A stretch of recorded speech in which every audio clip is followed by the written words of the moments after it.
Olá, bem-vindos ao segundo episódio do Spinecast. Hoje a gente convidou aqui dois representantes cirurgiões de ombro aqui da cidade, que além de excelentes cirurgiões, são amigos pessoais e sócios nossos. Dr. Rafael Parente e Dr. Daniel Toledo. Bem-vindos, obrigado por disponibilizar o tempo de vocês para a gente bater um papo leve, descontraído, sem grandes burocracias. Gostaria até que vocês, assim, por alguns minutos se apresentassem também para a nossa audiência aí conhecê-los e a coisa ficar mais próxima. Olá, eu agradeço o Nilo, ao Vitor, todo o pessoal do Spine, né, pelo convite, oportunidade de bater esse papo com vocês. Igual o Capone falou, já encontramos há alguns anos, né, e vez ou outra discutimos aí alguns casos. E é um encontro quase que semanal, né? A gente encontra na clínica e no consultório e hospitais. Centro cirúrgico. Exatamente. Então, hoje eu faço atendimento no ombro e cotovelo, voltado para as patologias, né, do ombro e cotovelo. Estou com o Nilo na Ortos, onde a gente divide ali alguns casos, né, junto com o Tadeu, o José Humberto, e com o Capone e o Matheus lá na COT. Um grande prazer estar aqui com vocês. Ótimo, bem-vindo aí, Rafael. Sempre bem-vindo vocês aí. E aí, você, Daniel? Pois é, meu nome é Daniel Toledo, eu fico feliz, né, por essa oportunidade. Atualmente, minha linha de pesquisa é toda voltada aí para a questão esportiva, e é interessante a gente perceber que não só na esportiva, mas também no nosso dia a dia, coluna e ombro andam juntos, né? Isso é bem verdade em qualquer articulação próxima, mas ombro e coluna realmente andam bastante alinhados, e vai ser interessante essa oportunidade aqui para a gente debater um pouquinho e trocar experiência. Com certeza.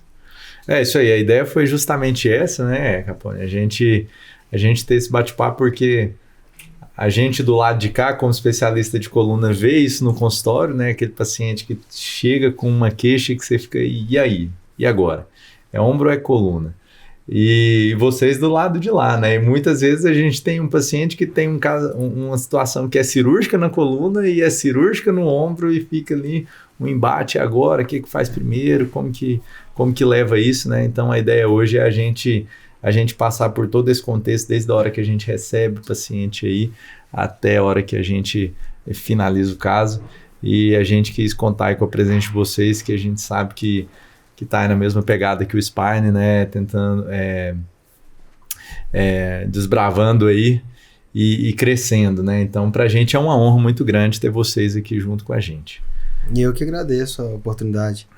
E até um agradecimento agora à pessoa física aqui. O Daniel foi um dos que me propuseram o convite para vir para Brasília, né? Então, alguns anos atrás. Então, se eu tô aqui em Brasília também, trouxe, tem um dedinho do Daniel aí nisso aí. Os bons a gente quer por perto. Tá certo. O Capone quis me largar para trás, mas eu falei, não vou ficar não, viu? Vou embora. A hora que ele chegou aqui, me viu aqui e falou, mas como assim? Eu falei, tô aqui, né, pro seu terror e tal. E acho que você fez bem de vir. Foi bom, não arrependo não, é coisa boa. Vamos lá. Puxa aí o que você programou. Então, acho que a primeira coisa, assim, às vezes a gente sabe que tudo isso aqui a gente faz mais voltado para o paciente, né? Entender realmente, e aí a pergunta que às vezes pode ficar ali é o que vocês enxergam, assim? O que ombro e coluna, afinal de contas, tem em comum, assim? Vou jogar a pergunta aqui para você que já estava levantando essa bola aí, Daniel.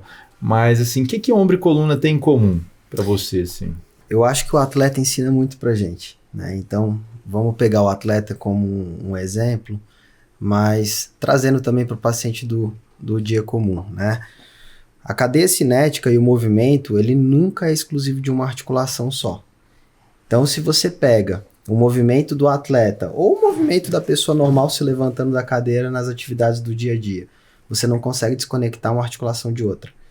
Então, como coluna, cervical principalmente, e ombros são articulações muito próximos, as queixas, elas estão muito próximas também, né?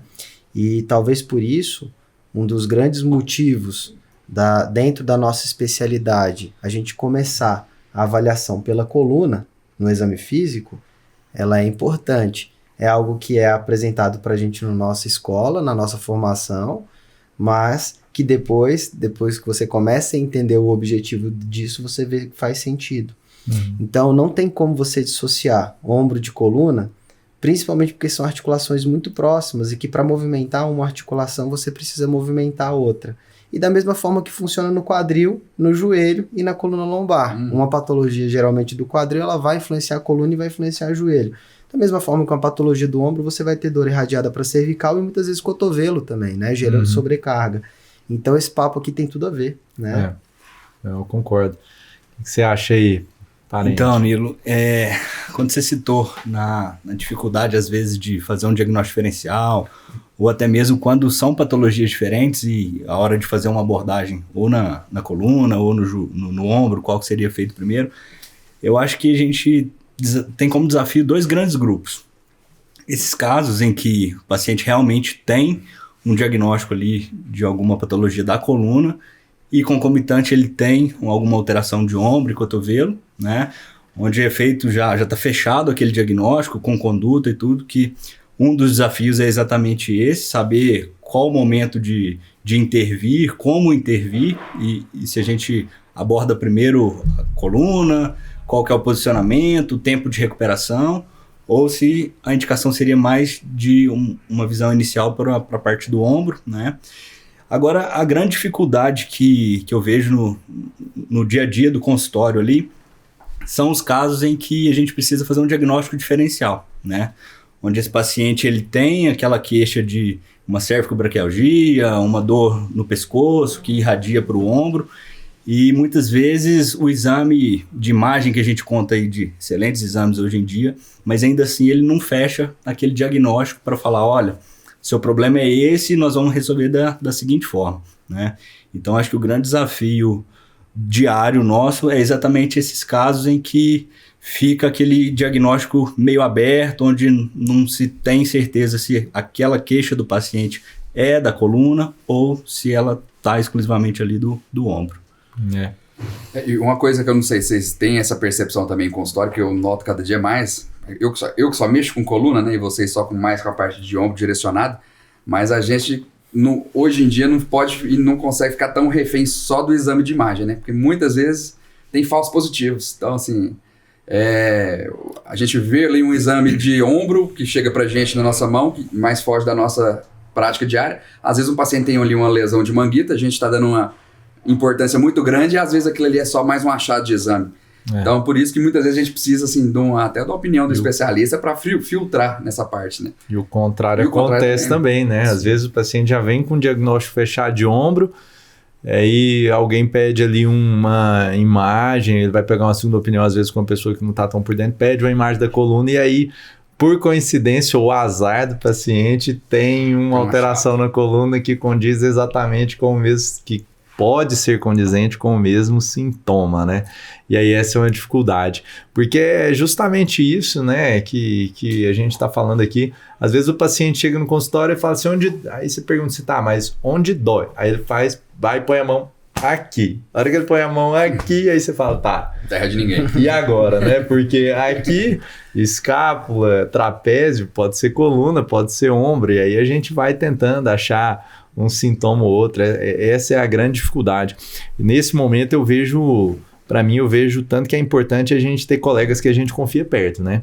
Em que você pode encaminhar e assim, e ter a liberdade de ligar e falar, eu acho que é isso, eu acho aquilo, né? O que você acha? E discutir isso, porque muitas vezes, um paciente pode ter 2 diagnósticos no final das contas, né? E essa conversa muito próxima, ela ajuda demais, né? Eu gosto de separar, né? Assim, eu acho que a grande questão, e que você pontuou e eu concordo, é você separar dor e queixa do paciente de lesão e alteração estrutural, né? Que é algo que guia muito a gente, porque no processo natural do envelhecimento é normal a gente encontrar alterações da estrutura, principalmente em exames de ressonância magnética, e daí os falsos positivos, Com né? certeza. E mais uma vez a gente joga a discussão para a importância do exame físico e da queixa do paciente, né? Então, assim, é esperado num paciente de 50 anos alguma lesão do manguito rotador, alguma doença degenerativa do disco, alguma degeneração da coluna de forma geral. É verdade. Mas a queixa do paciente, o exame físico, é o grande ponto. E puxando aqui a conversa para uma coisa que o Rafael falou, que eu concordo muito. Agora, o grande problema para a gente, que é quando a gente entra em parafuso e geralmente gera as nossas discussões das especialidades, são as questões neurológicas, né? Então, paciente, a dor em si não complica tanto. Agora, a perda de força e sensibilidade numa região específica coloca a gente em parafuso. Porque como vocês também têm patologias que geram esses sintomas, nós também temos no ombro um cisto paralabral, comprimindo o nervo supraescapular, outras estruturas que podem ser comprimidas gerando isso. E aí é o problema, né? Aí é o problema, porque uma cervicobraquialgia com um cisto paralabral, e aí, quem trata primeiro, o que faz, entendeu? Isso aí é bom ouvir a opinião e a forma de pensar de vocês nisso aí, porque assim, se cai na nossa mão algo nesse aspecto, se nos resta a dúvida de aonde está, a gente, no geral, lança a mão de, às vezes, algum bloqueio teste, né, Nilo? Mas se for pensar, até no bloqueio teste, o de coluna é feito no centro cirúrgico, seria muito mais simples fazer o de ombro ali, ultrassom guiado, né, não é do ombro, então possivelmente da coluna. Mas, enfim. É difícil, e assim, eu vou até fazer uma pergunta aqui, porque aí é a questão prática do nosso dia a dia, né? A gente tem muito paciente, uma certa frequência de paciente com cisto com um sintoma neurológico, né? Geralmente o cisto paralabral vai comprimir o nervo supraescapular, o paciente ele pode sentir dor, ele pode ter perda de força e de rotação lateral do braço.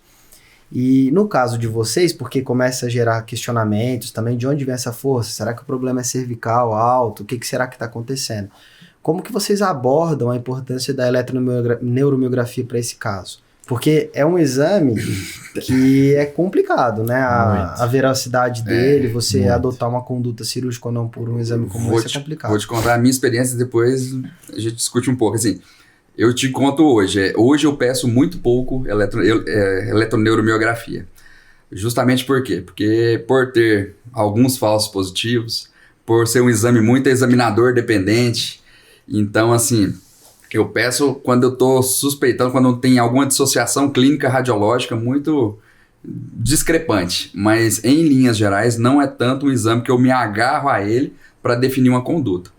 Por vezes, eu uso para corroborar com alguma coisa que eu estou pensando, mas eu tateio bem para confiar puramente no eletroneuro. E muitos pacientes já chegam com elas em mãos para você, né? Aí você tem que ficar... Não, e o pior é quando ele vem normal. Exatamente. Entendeu? Você convicto da alteração pelo exame físico, tem um exame de imagem compatível e ele vem normal.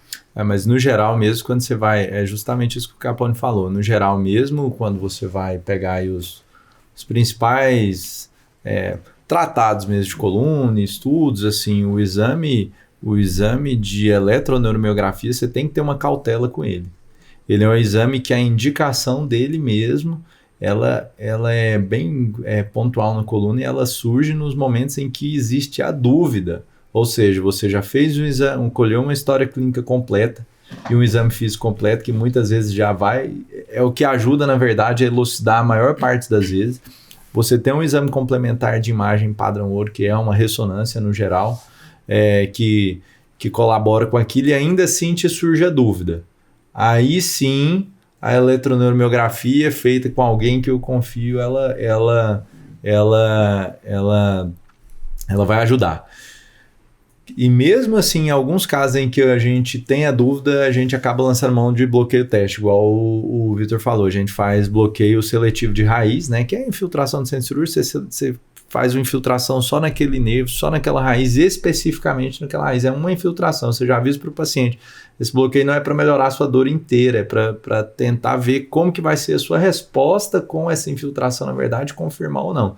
Mas a eletroneuromiografia é um exame que o pessoal faz muito, tem que ter muita cautela, porque muitas vezes ele gera mais confusão e depois que você tem aquele dado, às vezes para você provar para o paciente que não, apesar de estar escrito aquilo ali, não é bem isso que você acredita, é difícil, né? Então tem que ter cautela. Eu concordo com o que você falou e o Vitor também falou que o que vai ajudar de fato ali no consultório a gente a conseguir esclarecer melhor o diagnóstico do paciente, se é ombro, se é coluna, é a história, é entender a localização da dor, irradiações, se tem sintomas neurológicos de alteração sensitiva, né? Queimação, formigamentos, dormências, esse tipo de alteração. Um dermátomo específico para a coluna, né? Se tem alguma alteração de força de um miótomo específico ali para a coluna, e isso é o que vai ajudar realmente mais. Né? Isso na nossa prática é interessante, né? Porque se você for levar ao pé da letra, estatisticamente as desordens cervicais, elas são mais cervicais, né? São mais baixas, né? C5, C6, C6, C7, né? Isso já pulou o ombro, né? Então você já pulou o manguito rotador, você já pulou o nervo supraescapular, você já pulou C4, que é axilar, né? Então você já pulou um monte de dermátomo. Então geralmente o paciente, quando na cervicobraquialgia, quando ele chega pra gente, ele já tem manifestação além do cotovelo.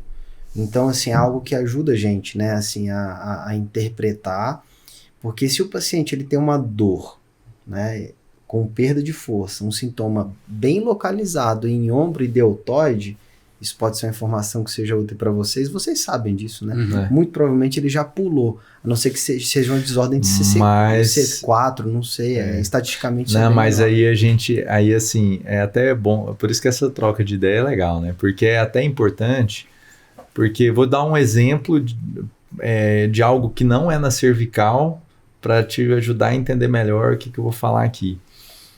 E até recentemente eu li um estudo que fala disso. Pessoas, por exemplo, com hérnia de disco na região lombar, L4, L5 e L5, S1, é muito frequente, às vezes, ele manifestar dor glútea profunda. Ele não tem uma ciatalgia típica.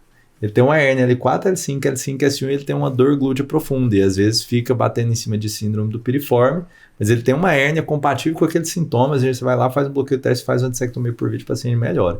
Já tive, não foi um nem dois casos disso aí, tenho certeza que o Capone também.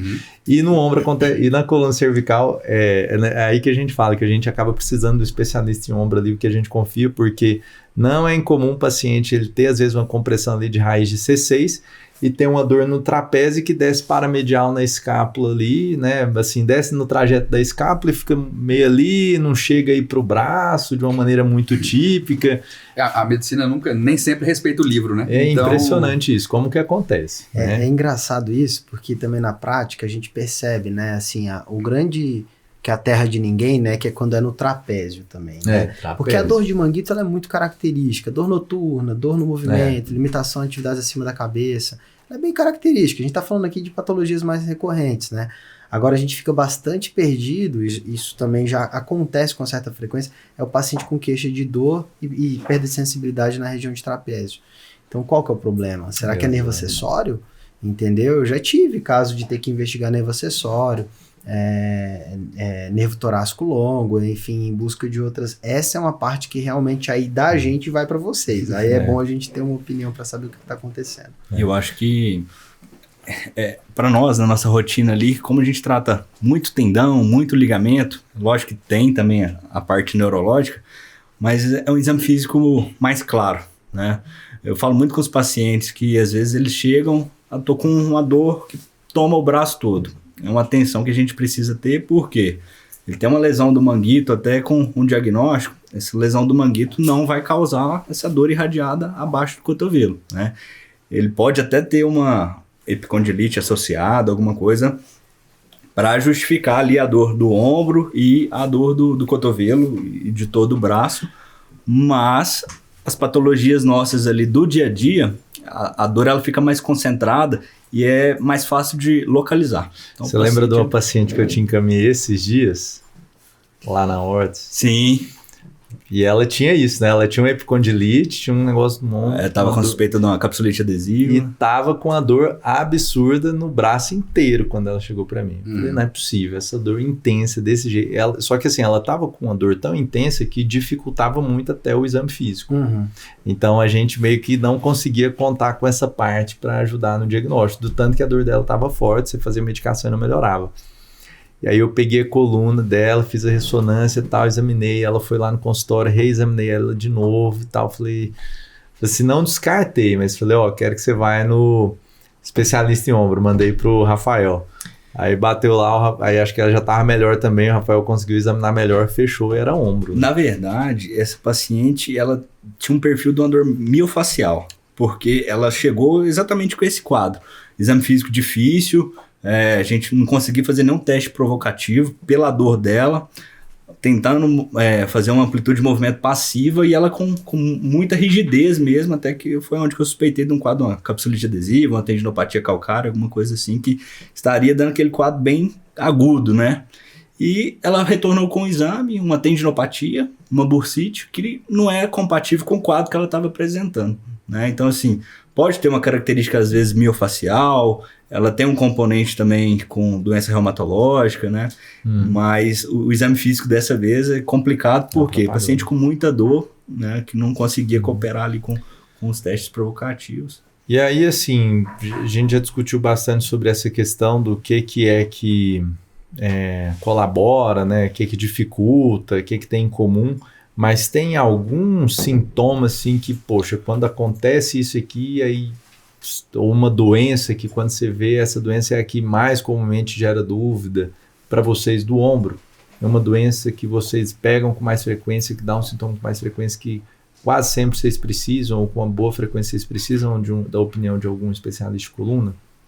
Eu não diria com frequência, até porque eu acho que na nossa vivência o sintoma do que é mais comum, que seria um manguito, uma instabilidade, ele não gera tanta irradiação, é uma dor mais localizada, é uma história mais clássica, né? Mas a gente enfrenta, às vezes, algumas síndromes mais raras. Você pega um personagem Turner, que o paciente tem um componente neurológico, né? Uma neuralgia ali. Geralmente vai pegar um paciente jovem, não existe uma causa bem estabelecida.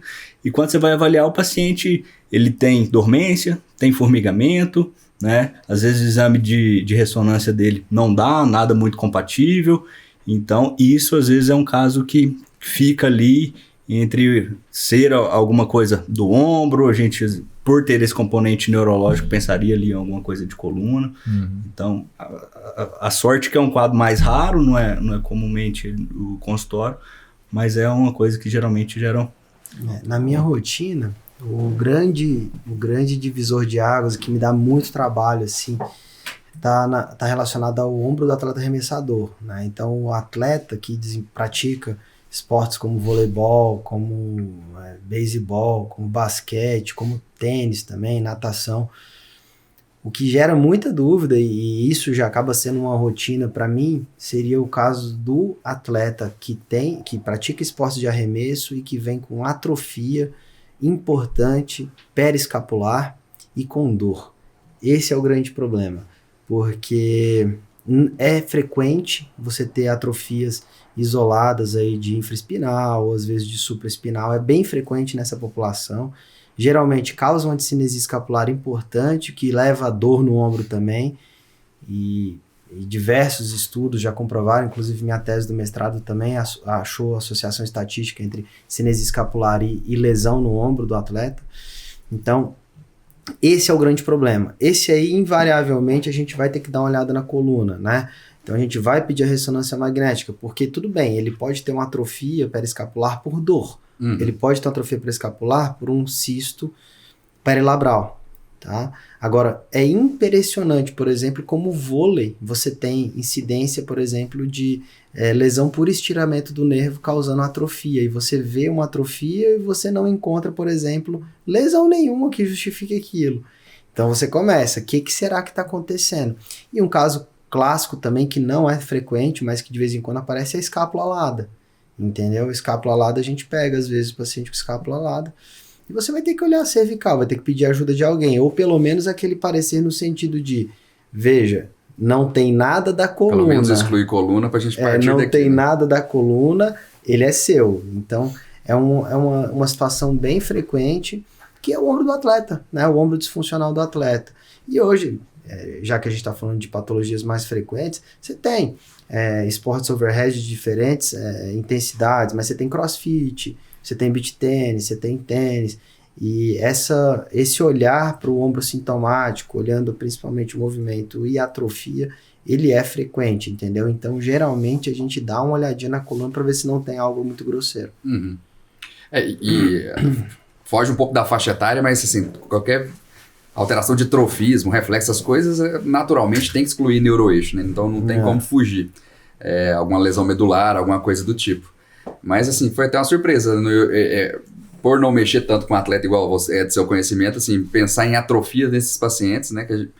Parece que é contraintuitivo, né? E você me falando que... frequente demais. Eu faço foto, né? Para mostrar para o paciente, né? Geralmente, a atrofia, veja, né? Não necessariamente ela tem um componente estrutural, né? Pode ser dor, né? O cara tá com dor, o atleta tá com dor, não consegue jogar, ele atrofia. Mas tira a camisa do paciente e faz uma foto. É nítido, entendeu? Principalmente se for atleta profissional. Tem muita. Então, assim, a gente acaba que tem que olhar a coluna para descartar alguma coisa, entendeu? Mas se vocês tiverem... Inclusive, vocês têm sim, porque CrossFit também lesiona bastante coluna, né? Impressionante, né? Outros esportes acabam fazendo bastante jiu-jitsu e artrose cervical. A gente está com uma pesquisa nova, até São Paulo, Brasília, na USP, sobre jiu-jitsu, né?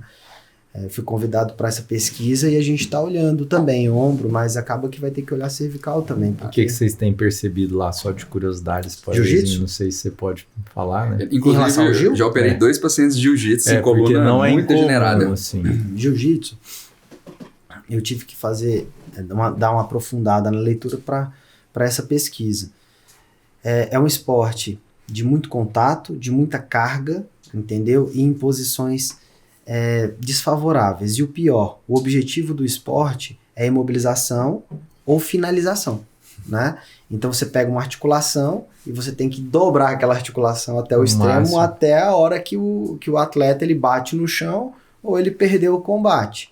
Então você tem essa questão relacionada ao esporte e você tem outros fatores. Geralmente quem pratica jiu-jitsu faz musculação associada.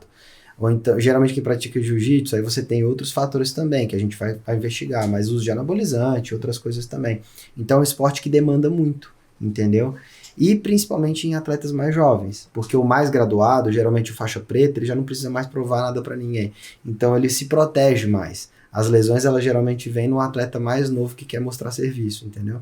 Mas é por conta da questão do esporte mesmo. Tem percebido alguma... Lesão cervical? Muita artrose cervical, muita artrose de ombro, muita artrose de cotovelo. Recentemente mesmo a gente operou, era um paciente meu, uma discopatia degenerativa, né? Uma artrose cervical com compressão e perda de força e sensibilidade já.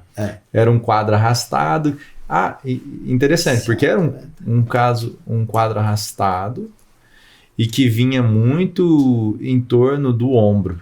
Eu tô acompanhando um atleta de jiu-jitsu, não sei se é com vocês ou com o Grion, mas com o mesmo quadro. Perda de força. Não sei se foi, acho que até operou já, não será que é o mesmo atleta? Eu operei recentemente 2 atletas de jiu-jitsu. Às vezes é algum meu.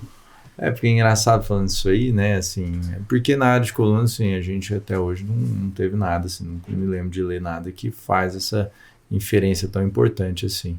Mas esse é um dos, né, já teve outros casos, né, e acaba que o atleta também, acho que tem a questão de que o atleta, ele principalmente no jiu-jitsu, aí é o meu ponto de vista, posso estar errado, mas tem aquela coisa de ser turrão, de ser marrento, e o cara vai levando, né? Ele vai empurrando, às vezes, aquele sintoma, aquele diagnóstico e vai... O paciente que ele é esportivo ali, que trabalha com desempenho... Ele não quer parar. Ele é totalmente diferente do perfil nosso de paciente consultório, né? Então, diferente. Assim, ele tem que ser visto diferente, tem que ser entendido diferente. Até, às vezes, você indica a cirurgia mais rápido por uma reabilitação mais... Exato. Que ele precisa, né? E sem falar que muitas vezes isso é a válvula de escape dele. Então, é um paciente jovem que tem esse diagnóstico ali da artrose cervical, artrose no ombro, e é complicado se chegar para ele e falar, você precisa parar de fazer o esporte porque isso tá te prejudicando. Né? É difícil condenar ali e falar, chegou a sua hora, né? Então, muitas vezes, o paciente ele tem um ganho secundário além do esporte. Uma área para ele desestressar, para esfriar a cabeça, e é difícil você chegar e falar, isso está te prejudicando, a gente tem que tentar medidas para poder minimizar o dano, mas que ele também consiga fazer uma coisa que é o bem-estar dele, né? Lógico, nas suas devidas proporções. Mas na nossa conversa aqui eu tenho percebido que às vezes pode ser que tenha mais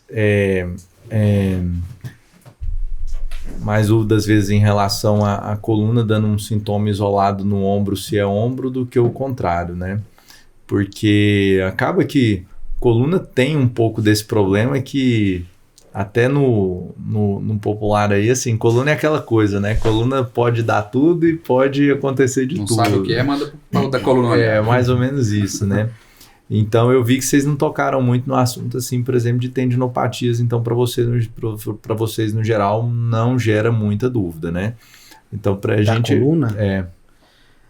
Assim, porque com uma certa frequência tem umas tendinopatias que tal. O paciente ele tem o despertar noturno, ele tem a dor para elevação, mas ele tem às vezes uma irradiação, aí ele começa, tem uma irradiação aqui até o cotovelo também, tem uma sensação de queimação, né, ou de formigamento, que a gente sabe que até às vezes um ponto gatilho miofascial pode desencadear, e a tendinite pode gerar o ponto gatilho miofascial, mas a gente fica ali, e agora? É coluna, não é, né? Então, assim, eu acabo sempre, mesmo que tenha esse diagnóstico, tenha esse sintoma, acabo dando uma investigada mais na coluna ali, né? A gente... Mesmo sendo tendinite. Pra gente, assim, como a gente olha a coluna, geralmente, assim, a gente... Por exemplo, embora não seja a nossa especialidade, mas qualquer pessoa qualificada consegue ver uma hérnia maior que 50% acometendo o canal, né? E se souber olhar o axial, você ainda consegue ver os forames também. Você consegue avaliar ali se tem algum problema no lado, ou até o laudo te ajuda, né? O problema é uma hérnia comprimindo a raiz de C5, C6 à direita. Aí que pode ser compatível até com o lado do paciente, né? Então, assim, geralmente a gente vai pedir a opinião da coluna exatamente nesses casos. Tem que ter uma lesão compatível com o lado acometendo, tem que ter o sintoma neurológico, mas a gente sabe que grande parte dos problemas são miofaciais, e é aquela coisa, não tem como um ombro que tá... A dor do ombro, primeiro, atrapalha o sono. Segundo, atrapalha a qualidade de vida. Terceiro, ela limita o esporte para a pessoa que gosta de esporte. Essa pessoa, ela vai ter dor miofacial, não tem como ela não ter, né? E recentemente foi engraçado, eu fui convidado para um congresso de fisioterapia, um congresso internacional de fisioterapia. E eu não percebi que eu estava lá no meio, mas eu estava bastante à vontade. E eu percebi que eu não deveria estar à vontade, só fui perceber isso depois do congresso. Porque eu recebi vários questionamentos enquanto eu estava na frente, né? Porque o problema do ombro começa na coluna, o problema do ombro começa na coluna. E eu até fui bem honesto, eu falei, olha, é verdade, mas não é, né? Um problema de coluna, geralmente ele pula o ombro, o miótomo ele vai ser para baixo. Mas eu entendi depois o questionamento dessa pessoa que insistiu 2 vezes falando isso, um fisioterapeuta de Salvador. Que geralmente se você investiga a dor do ombro, você vai ter uma questão cervical, mas é miofacial a maioria das vezes. E sobrecarrega e dói mesmo, não tem como não acontecer. A qualidade de vida dessa pessoa está completamente deteriorada. Eu acho que a dúvida maior não seria nem na tendinopatia, porque a tendinopatia é um caso que a gente consegue avaliar clinicamente e o exame vai mostrar ali de forma clara o diagnóstico desse paciente. Mas a dor miofacial, ela gera aquela dúvida porque uma dor irradiada, imprecisa. Dor miofacial é um negócio que desafia às vezes, né? E na grande maioria das vezes não aparece em exame de imagem, né? Então, se não examinar, não palpar, muitas vezes a gente não consegue fazer o diagnóstico. Voltando aqui, até o colega José Alberto também do grupo, tá aqui substituindo o Nilo. Assim, acho que a gente podia tentar tocar em alguns casos que, apesar da gente pensar que é raro, não são tão raros, né? Que são casos de doenças concomitantes. Então, o paciente tem tanto patologia de coluna quanto patologia de ombro. E não raramente cirúrgica nos dois, né? Enfim, vocês pegam com frequência isso? Eu acho que eu até mandei uma paciente pro Daniel recentemente. Na verdade, nós dois operamos juntos. Ela já está operada, inclusive, da cervical e do ombro. É bem isso. Então, assim, nesses casos, e aí, opera primeiro cervical, opera primeiro o ombro, tem uma regra? Como que vocês manejam isso? A primeira pergunta né, assim, qual o problema da coluna que geraria essa emergência? Porque, veja, isso é muito claro para mim, né? Embora às vezes vocês peçam minha opinião, mas é evidente que eu vou dar uma investigada também naqueles exames, né? Mas, por exemplo, vamos graduar aqui. Se eu tenho uma lesão do manguito, que é a lesão mais frequente pra gente, o paciente tem uma mielopatia, você cuida primeiro, entendeu? A questão nervosa pra gente, ela assusta um pouco mais, né? E até mesmo porque, veja, as patologias do ombro, né, tiram a fratura, né? Mas elas são letivas, né? Elas deterioram a qualidade de vida, você perde força, performance no esporte, enfim, é ruim. Mas entre você priorizar uma lesão neurológica que pode ter um desfecho ruim, eu prefiro que vocês cuidem primeiro, que foi o que a gente fez naquela paciente. E assim, tem até um pormenor, né? Querendo ou não, você tocou a palavra assim, nervo. Mas no geral é a medula que preocupa mais, né? Assim, o paciente tem uma lesão medular, acho que no geral tem que operar a coluna primeiro, isso é consenso. Até a gente estava revisando isso, né, recente, né, Zé? Da O-Spine, que falava de patologias concomitantes de ombro e coluna, e isso era meio consenso. Até mesmo porque a anestesia de vocês é anestesia geral. É geral. Então, o paciente que tem uma lesão medular, a priori, ele tem risco adicional neurológico só do posicionamento, né? Então, até isso tem que ser levado em consideração para você pensar em que você vai mexer primeiro, né? Sem dúvida. Como a gente geralmente recebe todos os exames e vai dar uma conferida, né? Aí é inquestionável, né? Aí a gente não discute tanto. Eu não sei como é que seria na questão da artrose, né? Da artrose cervical. No caso da artrose, no caso de uma discopatia com uma compressão radicular ali mais leve, que o paciente, às vezes ele vai ter mais sintomas do manguito do que propriamente da braquialgia, né? Às vezes ele tem ali um pouco de sintoma de cervicobraquialgia, sinto uma dor no braço, mas aí você faz o exame clínico e você percebe que talvez é mais do tendão, né, do manguito, do que propriamente apesar de, assim, vez ou outra eu sinto também formigando. E aí, nesses casos, você faz, assim, você tem alguma... Então, na verdade, assim, eu acho que eu vou voltar mais à dúvida, porque o que difere ali de um posicionamento cirúrgico, uma lesão do manguito, né, isso depende muito de escola, mas é basicamente uma posição em decúbito lateral e uma posição em cadeira de praia. Né? Eu e o Daniel, a gente opera em lateral, mas a cadeira de praia eu acho que nesse ponto seria um risco maior na cervical por causa do posicionamento, né? O paciente, depois de posicionado, ele está estável ali, mas o posicionar e o tirar da maca cirúrgica, eu acho que é uma grande questão, porque ele está sedado, né? Então qualquer movimento ali, a gente toma um cuidado especial.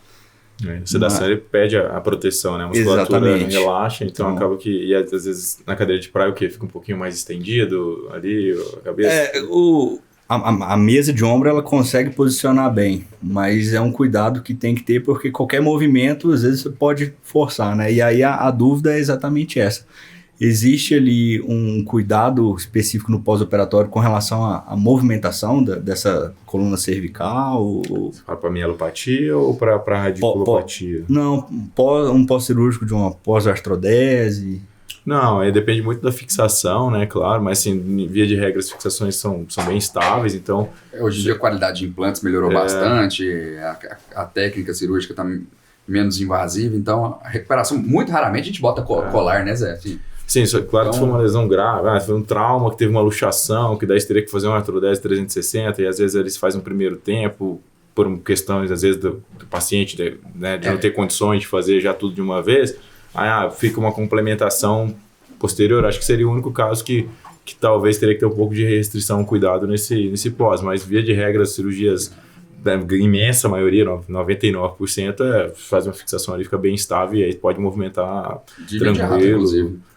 Exato. Fica até mais tranquilo do que quando tá que a gente estava falando da lesão de medula, né, a compressão medular.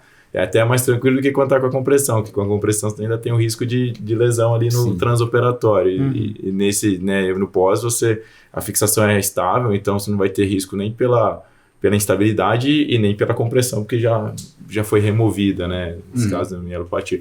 Mas da cervicobraquialgia, você costuma fazer, assim, o paciente chegou com os dois, tem uma dor irradiada, tem uma dor, bloqueio no ombro, assim. Então, eu acho que a gente precisa diferenciar bem para o paciente não causar aquela falsa expectativa, né? Então, eu tento geralmente explicar para ele o que a dor o ombro vai gerar. A dor do ombro está te causando isso, isso e aquilo. Muito provavelmente essas outras dores são da coluna, para que ele não se frustre depois no pós-operatório recente, né? Poxa, eu operei, mas aquilo que me incomoda mais ainda está ali. Então, eu acho que é uma discussão que tem que ser entre nós, colegas, vocês, sobre a indicação, mas principalmente do paciente, né? Aquilo que está incomodando mais ele, que está afligindo mais, para a gente poder diferenciar. E é importante a gente tentar ajudar o paciente a identificar, né? Porque às vezes para a gente tá um negócio mais claro, mas para o paciente às vezes nem tanto, assim. Eu não sabia que quando... Dói aqui, né? Hoje mesmo eu atendi uma paciente que estava com uma dor aqui, meio que no deltoide, daí ela achava que estava vindo da coluna, daí comecei a fazer a movimentação aqui e vi que ela tinha limitação da amplitude de movimento. Eu falei, olha, ao que tudo indica, parece que é do ombro, mas vamos fazer a investigação mais a fundo. Aí na cervical ela tinha protrusão, mas era à direita também, então eu acabei ficando um pouco mais, né, tranquilo e vou esperar o exame, até encaminhei para o pessoal, né, do grupo do ombro para dar uma olhada lá.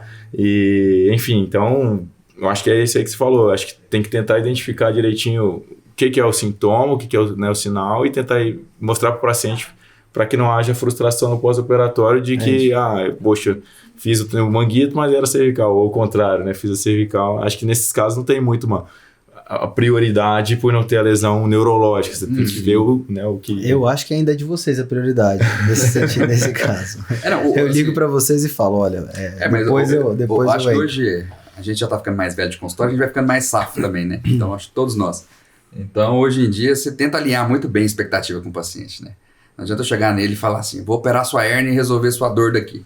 Exatamente. Não, essa aqui eu não vou resolver não. Veja bem que essa aqui é de patologia de ombro. Essa é a que mais te incomoda?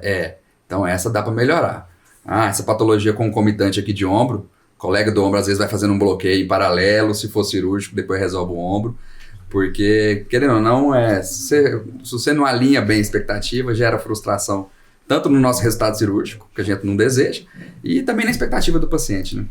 E aconteceu recente, paciente minha e do Pedro, eu fiz um manguito nela, na semana seguinte ela fez um bloqueio com o Pedro, não contraindicou, tá super bem, então, nesse caso, né, do ponto de vista da coluna, era um bloqueio, nada invasivo, então ela conseguiu ali, em questão de uma semana, já iniciar o tratamento para a melhora das duas queixas dela. Sim. Realmente eu acho que é isso, assim, identificar mesmo e ajudar o paciente, né? E aí a própria reabilitação, ela vai também nos dois sentidos, a gente conseguir fazer tanto para a cervical quanto para a parte do ombro, né? E acho que, bom, não sei, a princípio, né, a questão, a cervical sempre vai ter preferência, né, que você falou.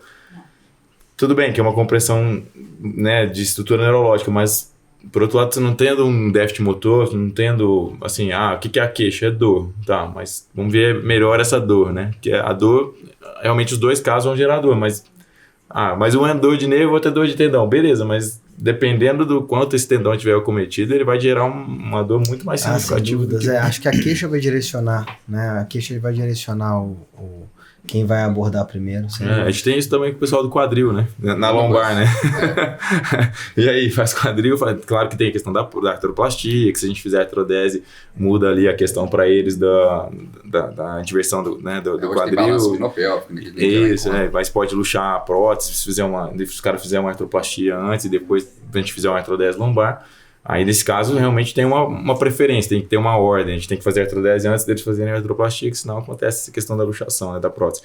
Mas, nesses casos, enfim, a gente está sempre, né, Vocês entram primeiro com o quadril? Se for artroplastia, primeiro tem que ser a artrodese lombar. Porque se você fizer a artroplastia antes, aí você faz a artrodese, aí você tem, aí depois a prótese luxa. Olha só. Porque você muda a... Não, eu achava que era o quadril primeiro. Mexer primeiro. Em linhas gerais, não. Se for artroplastia, né? Agora tem a questão das artroscopias, que daí entra na mesma história que a gente tá. Não, mas é bem isso. Acho que deu pra gente filtrar bem, assim, tentar definir alguns pontos, assim. Claro que isso aqui não é para encerrar a discussão, nunca vai se encerrar a discussão. Eu vou continuar, acho que semanalmente, mandando e pedindo opinião para vocês aí de pacientes. Você quer acrescentar alguma coisa, Zé? Não, alguma pergunta adicional para os meninos? Assim, basicamente é importante essa troca de experiências. O paciente às vezes até fica incomodado. Poxa, mas tem que constar com o cara de ombro, tem que constar com o cara de coluna, tem que constar com o cara de quadril. Mas, assim, o principal beneficiado, no final das contas, é o próprio paciente, que ele vai estar no mais técnico possível, né? A pessoa que tem mais habilidade para fazer aquilo. A cirurgia de ombro não tem relação nenhuma com cirurgia de coluna, técnica. Então, é assim, é impossível a gente fazer bem a cirurgia de coluna e fazer bem a cirurgia de ombro. Nem só a cirurgia, né, cara? Até o manejo, assim. Aí o paciente já às vezes pergunta assim, você não é ortopedista? Pô, você tá certo, eu sou, mas tem gente melhor que eu pra tratar você dessa parte, então pra quê? Direcionar o tratamento, né? E o que eu acho bacana é essa troca de informação, até mesmo de forma informal, né? Entra em contato, liga, discute um caso, porque é o que você falou, às vezes o paciente ele se sente desconfortável, hoje em dia é difícil você pedir pro paciente, volta aqui amanhã ou volta durante a semana, mas a facilidade da gente poder comunicar entre nós e poder discutir o caso, às vezes já adiantar alguma coisa para aquele paciente, isso aí facilita demais. O principal beneficiário, tanto que a gente quer, tanto do nosso atendimento, como até do podcast hoje, é voltado para o público, né? Para sanar um pouco de dúvida, para acrescentar de alguma forma. Então, nosso final é o benefício do paciente, dessa forma. É isso, gente. Assim, a gente agradece muito a disponibilidade de tempo ao final do dia aí de vocês, né? A gente sabe que a vida é puxada para todo mundo, vocês com tanto de menino que vocês têm aí, então não é fácil. Até enquanto a gente vai até trazendo uma lembrança para vocês, mas se vocês puderem, Daniel primeiro, falar as suas redes, seu site, para a turma poder te achar aí também. Obrigado. Legal, eu não invisto tanto em questão de rede social, eu gosto de ficar mais low profile em relação a isso, mas, atendo na Clínica Cote, tenho meu Instagram profissional, que não é nada profissional, entendeu? O objetivo é mais divulgar pesquisas que a gente está fazendo, né, estudos e tudo mais, mas agradeço demais a oportunidade de estar aqui e sempre que precisarem vamos trocar ideia. Então, ótimo. Parente? Também super feliz de estar aqui, poder trocar esse papo com vocês. Hoje, a gente está ali em contato direto com os meninos lá na Hortus, com o Capone lá na Cote, então assim, toma à disposição. Tem o Instagram, eu abordo alguns temas mais puxados ali para minha área, mas bem interessante essa parte de discutir aqui e tentar diferenciar ali as queixas da cervical com o ombro, que muitas vezes deixam essas dúvidas e acaba que foi bem esclarecedor. Fala aí, seu Instagram o Instagram é dr.rafael.s.parente. O Daniel também não falou o seu não, né? Eu não lembro qual que é o meu Instagram. A gente vai providenciar e deixar no descritivo. Eu não lembro de verdade. Deve ser do dr.daniel Carvalho de Toledo. E vamos trabalhar melhor seu marketing. Não é pra ser low profile, não. Mas é isso, gente. Muito obrigado aí pela disponibilidade. Esperamos aí nos encontrar também em outras oportunidades, bater um papo aí.